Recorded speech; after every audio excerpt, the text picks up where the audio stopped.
everyone, welcome back to another episode of Life After Ball. And today with us we have Whitney Knight. Hi Whitney, how are you? Hi, doing great. Thank you so much for having me. Thank you for being here. I was really excited to see some of your posts on LinkedIn about where you are today in your journey, and I thought you would be a great guest for us to talk to and just learn about your transition from being a college athlete in the WNBA and now being at Visa.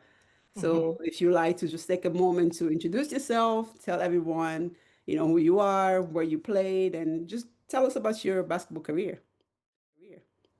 Yeah, so absolutely. So I'm Whitney. Went to Florida Gulf Coast University, small mid-major school.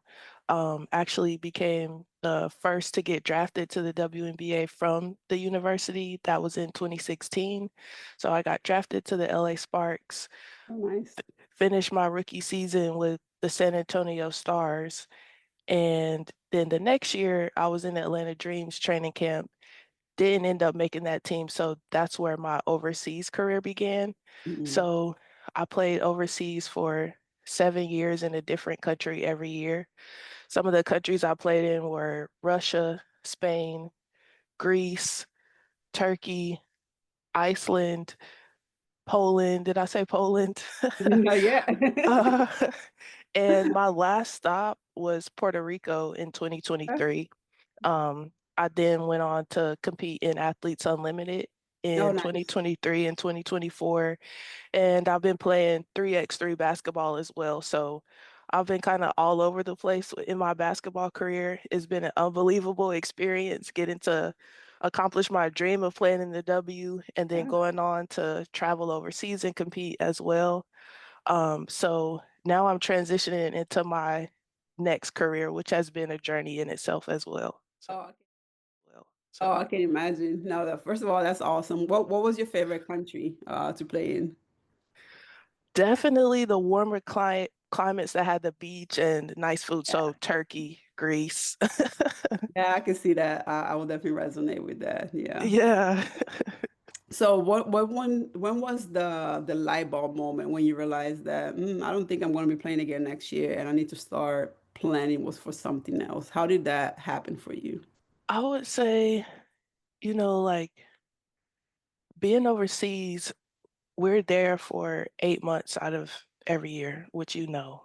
And so it could be kind of rough at times. Like as you continue to like play overseas, sometimes the joy goes away. It Mhm. starts to feel more like a business.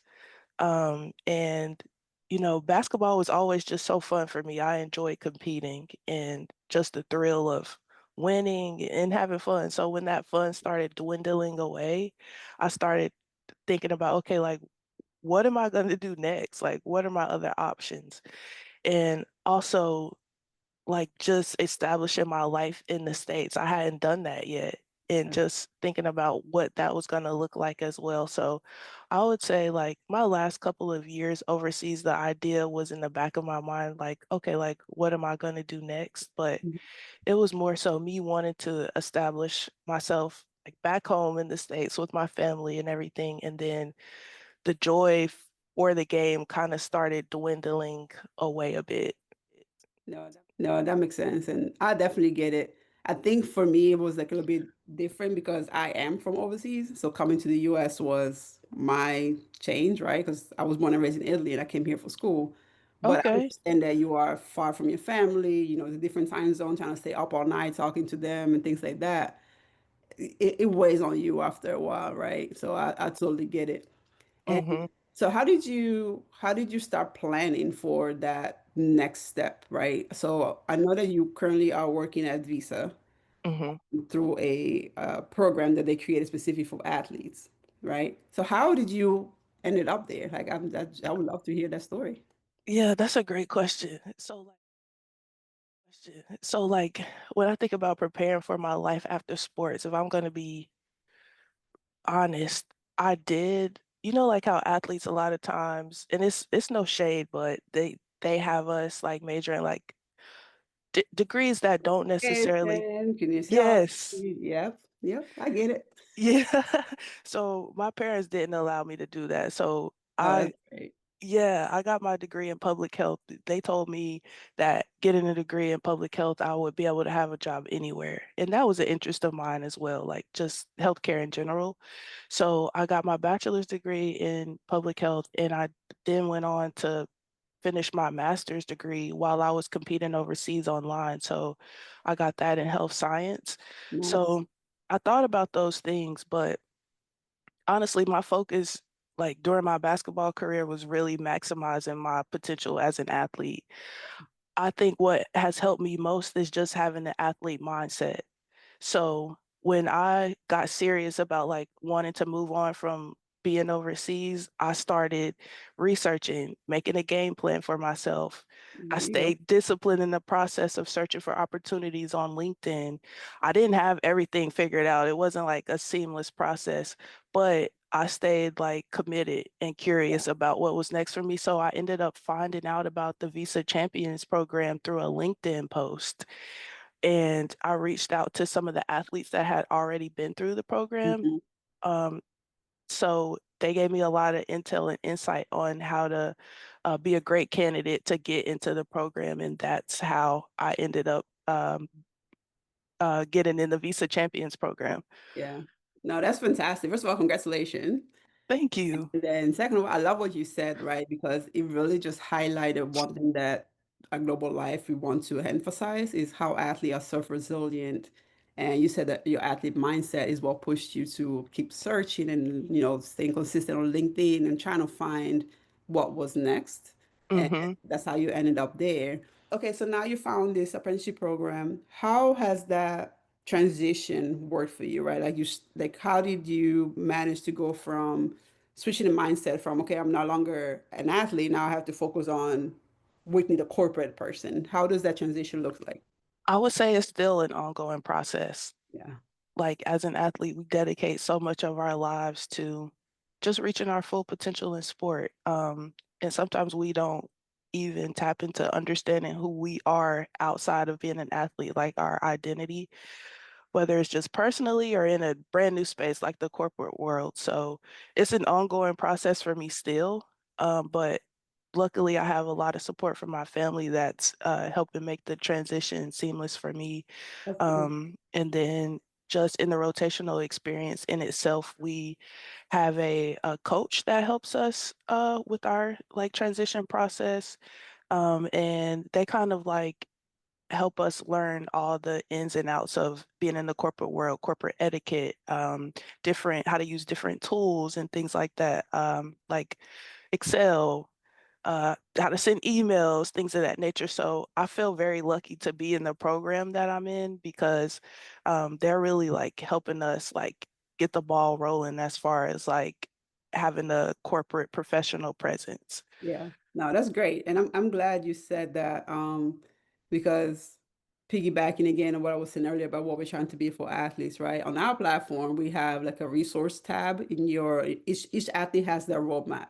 In the Hmm. resource tab, we added Excel 101 because once you go pro, you know how to use it. So I was like, you know what? I feel like we should have this. So at least everyone can at least learn the basics of Excel. Yes, Sounds awful, but it's needed. I'm glad you said that's that. awesome. You guys heard it, right? It Yeah. actually is needed. Yeah, that's awesome. Cool. So what would you say has been the best thing and the hardest thing about your transition so far? I would say, kind of again, like I mentioned a little bit, I feel like the biggest challenge we face, well, I face personally, is the identity, like figuring out who I am without the game. Um, Also finding something that I could be equally as passionate about outside of basketball. So I think those are the biggest things. And then also being outside of like a team setting, I have to Mhm. build my own structure. Yeah, I have to create my own routine. That has been a huge adjustment, like not being on a dedicated schedule every day, which feels like I have too much free time and I'm not utilizing it as much as I should. So I had to get adjusted to that. And then I would say the last piece is probably just that confidence piece. yeah, Um, Realizing that the skills that I've gained being a professional athlete, playing at the highest level, really do translate to the corporate world and are valuable, but being able to relate those skills to the corporate landscape in itself had been a challenge. So still continuing to figure it out. I'm only 1 year into the Visa Champions program. It's a 2-year fellowship program. So I'm still in the process, but definitely like ironing out the kinks, I would say. That's good. No, Yeah. I mean, it sounds like you definitely ended up in a program that supports you and guides you in the right way, right? Like it sounds like I mean, it's still, the struggle of transition is always going to be there, but Hmm. you have all the pieces in place to be able to transition successfully. So that's awesome. Exactly. That's awesome. So what would you recommend or what advice would you have for anyone that is looking to transition or start to think about, okay, what do I do next and how do I get there? What would be your advice? My advice would be if you're still in sport to start networking early. Like start networking now. Use all the resources that you have available to you as far as like support, guidance, and things of that nature for after sport. A lot of times there are resources there, but you're so focused on, playing and reaching your full potential in sport that you don't necessarily tap into that as heavily as you should. So I would say build your network early on so that you can leverage those and lean on those when the time does come to transition. I would say just to be just to be completely honest, like the fear is real, like stepping into the unknown. It Oh could yeah. feel daunting. It could feel like a lonely process. Now there are organizations like yours, like Global Life, that help support athletes. So I would encourage, to get involved in communities like yours. Um, and I would say like lean on the fact that you've already done the hard work. Being a professional athlete, I feel like is one of the hardest things that you could do. Everything going forward, you can lean on the fact that you have accomplished such a tall task into your next career and your next journey. So just kind of stay resilient, be adaptable, continue to, pay attention to detail, commit to excellence, and don't think of it as it being the end, but like a new season, like just stepping into a new chapter and you're able to kind of reinvent yourself, explore, and expand. No, absolutely. Like that's just beautifully said. And yeah, the stepping into the next chapter, that's why we have the Phoenix, right? It's rebirth. Oh, wow. Yeah, that's We use that's that. cool. That's why we have that as a logo, right? Because you're starting over, just like from your ashes, Hmm. new feathers came through, right? So no, that's fantastic. And so what in this first year at your fellowship and your transition, what do you think or what do you feel is been your high proud moment? Like what are you most proud of that you accomplished so far? I would say so. On my first team, my manager gave me a lot of autonomy over like what skills I wanted to develop and what areas I wanted to focus on. And one of the big areas that I'm most interested in is artificial intelligence. So I had the opportunity to kind of lead our team's transition from like a very manual, intensive focused team to using and utilizing AI to help kind of streamline our processes, our workflow, so that we could focus more on like the strategic initiatives of the team. So that was a huge project I got to lead on, and a lot of the ideas that I had, we got to present to like higher management, and they really enjoyed and will hopefully be implementing some of those AI like processes. So that is Okay. That's something. awesome. Yeah, that was That's really awesome. cool. So what do you see yourself doing in the future? Do you see yourself staying at Visa or like staying in the same line of work? Do you see yourself taking what you're learning here and bringing it somewhere else? Mhm. What is your future facing plans, I guess? Yeah, that's a great question. I feel like I'm still figuring it out. The great thing about being in a rotational experience is I get the opportunity to kind of bounce around and see what I like versus what I don't like. Yeah. Because how it works is it's a 2-year fellowship, We have 3 8-month rotations throughout various sectors of the business of Visa as a whole. And so right now I'm in risk. I'm really interested in cybersecurity, Mhm. AI, kind of like risk management and kind of asset management, which is outside of Visa, but I'm like rotating around to see what I really like the most. And Yeah. another like win within the rotational experience was that from the outside looking in, I thought that I was interested in cybersecurity. I'm currently on my cybersecurity rotation at Visa, and I feel like since I've gotten the hands-on experience, I realized that this is an area I could see myself building a long-term career in. Oh, that's So, awesome. yeah, so that's another win for me as well. I think I've always been interested in like computers, gadgets, and tech since a kid.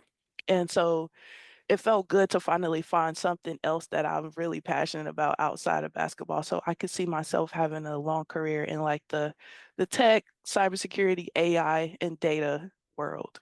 Oh, that's fantastic. First of all, congratulations, right? Because it is not always that easy to find your next passion, right? Mhm. And like something that you said earlier as well, right? Like getting used to not knowing things, right? Because now you're new to the space, you're not the best like you were on the court. And so being able to actually navigate those steps and finding an area that makes you excited, that's fantastic. That's great, right? And that's what we hope for everyone that transition to be able to do that. Um, one other thing that you talked about earlier was your identity, right? That was, I know we all went through it. I think that was my first time experiencing depression, if I'm being honest. Like once Mhm. I'm playing, I was just like, whoa, what is life? Right? Right. And so I Yeah. would like for you to share, if you're comfortable doing so, how you manage that space, right? How, yeah, what was that for you like? What could I say about that? I feel like for me, I leaned a lot on my family, for one. They've been super supportive in the process. Remain confident, like Mhm. even in the times where it feels depressing and daunting. I've been through that as well. It is not fun. It's not easy. I would say, like, get in spaces where people are accomplishing things that you want to accomplish or in that like same level of field Yeah, to help with that like mentality. I feel like that athlete mentality, you really have to tap into it during that time because, just think about a season where things weren't going well or, you face some adversity in sport. What did you do during that time? Kind of lean on that line of thinking and, just continue on. That's all you can do. You can right. just, like figure out like what you want to do. And it's not always going to be like a seamless thing. Like you have to adapt. You have to, like figure it out as you go. So I would say keep the faith. Don't get discouraged. You've done the hard part already and just continue to press forward and lean on your support system if you have one. Lean into communities, like I said, like Global Life and organizations that help support athletes, there is light at the end of the tunnel. And get excited about exploring your next passion and dreaming again. That's what I would say.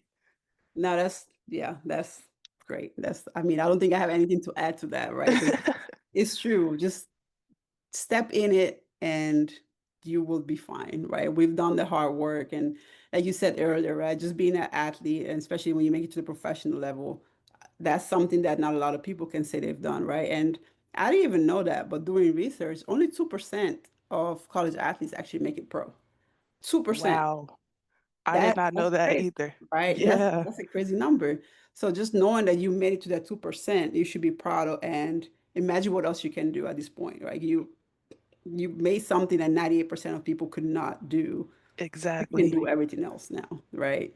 So Yeah. even for the athletes that don't make it pro, but like making it to college, that's also something that not everyone can do, right? Because Mm-hmm. the college, that's also a transition. Those are 4 years where you put your sweat and tears, and we sweat a lot more in college than we do pro. Let's be real. Yeah.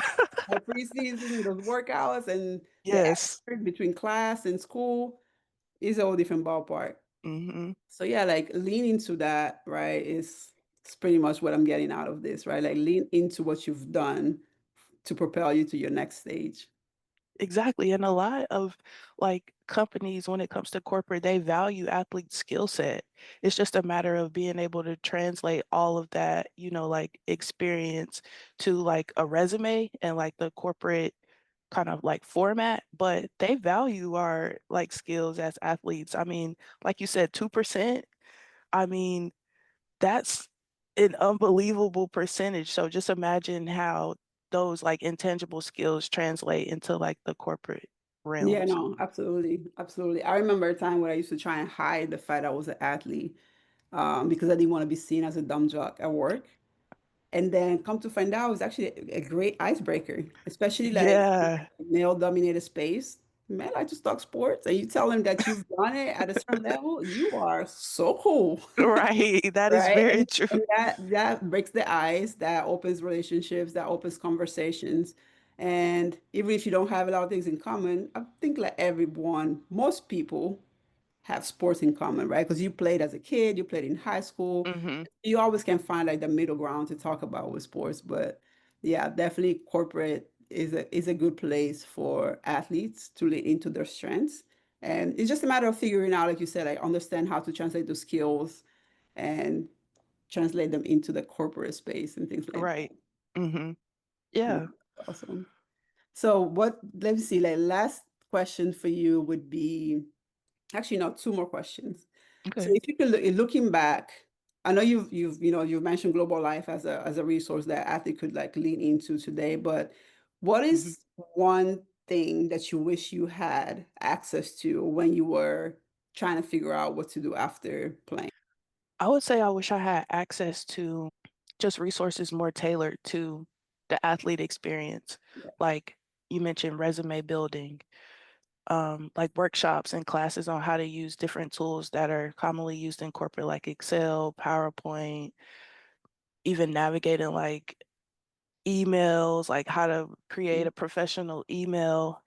I would say I wish I had access to like former athletes that have gone through the process. I don't see many like athletes talking about what their journey was like in how they transitioned. I would love to see that. And then I would also like to see more of the professional leagues have like those resources dedicated and like tailored programming or like a network Yeah. pipeline for athletes because you're not going to be an athlete forever. Like that's a fact. Yeah. So just having those resources dedicated in place so that, the transition can be a bit more seamless is not seamless unless you get really lucky, but those are the types of things I would like to see.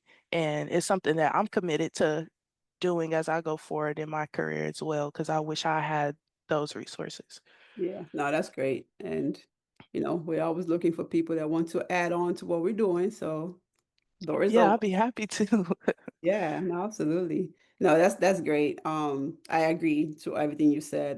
That's exactly how I felt right when I was done, and that's what made me want to create Global Life. Because, well, if it's not there, we must all create something Hmm. that is tailored. Oh, you mentioned the networking right earlier, and how you use that, how athletes that are still playing should focus on networking and making sure they build for their future while they're still playing. Hmm. One thing that I learned in corporate is that networking sucks. Like it is really, really hard to do, right? Or at least for me and for my personality, right? Because some people may be more outgoing. I'm a little bit of an introvert, so the networking part was really tough. So the last question that I have for you is, what would you tell someone that's trying to figure out how to go about networking? What was something that worked for you? And yeah, any suggestions on how to do it effectively?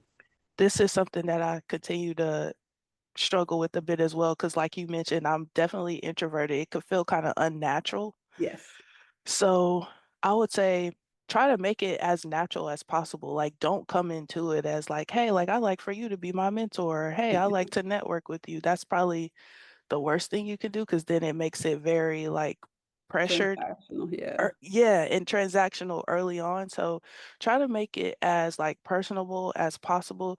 Figure out what you maybe can do to give first versus asking for something first. And I know that can be kind of hard to figure out if, somebody is way more tenured than you, but there's always something that you can offer to kind of make the process a little bit more feasible. I would Yeah. say just be true to yourself. Like, don't force it, but just get in those rooms and kind of like pick up on like people's energy and see like who you relate to the most or who you feel like you could offer. It could be like a two-way street when it comes to the exchange, I guess you could say. So that's still a struggle for me. So that may not be the best answer, but that's what I try to do. No, that's a great answer. That's usually my answer as well, right? It's keep it organic. Um, find people that resonate with you. And one thing that I Hmm. want to add to what you said would be ask about them. People love talking about themselves. Ask them how they got to where they are. And so you can find something in their story that you can relate to. There you can, ask the next question, but just start by asking that. Don't tell them all about, oh, this is me, this is what I want to do. Like, ask them about themselves. And then Yeah, we'll talk about it. And you can pick up on, their experience, some areas that, oh, cool, that's what you did. I would love to learn more about that. Or I would love to like support you in that so that I can learn how to do that better. Things like that. that's a great one. Yeah. Stuff like that is what I've found useful for me, because yeah, the introvert side doesn't help. Yeah. So I'm the unless you're like same a way. super like personable person that you can just go and talk to anything and anyone, then Yeah. you have a leg up on that game. But Hmm. I personally, it's a struggle. So Same. awesome. Well, Whitney, I think this is the end of our little chat. I really enjoyed it. I think you gave some great tips that I hope people picked up on and run with it. We'll definitely love to keep the conversation going with you offline as well and keep you in the loop with things what we're doing with Global Life and just see where you end up in your career with cybersecurity and who knows, maybe one day we'll need your services. Yeah, thank you so much for having me. I really enjoy this. Hopefully, it's helpful to other people, athletes transitioning. I love that you have built this community. It's awesome, it's needed, and I know it'll continue to grow. So I'm happy to stay connected, work with you if possible, and like you said, stay connected offline. So thank you so Yeah, no, much. absolutely. No, thank you. And thank you everyone for watching. If you have any questions, leave them in the comments. You'll find a snippet of this on Instagram. The full video is going to be on YouTube and LinkedIn. So thank you all.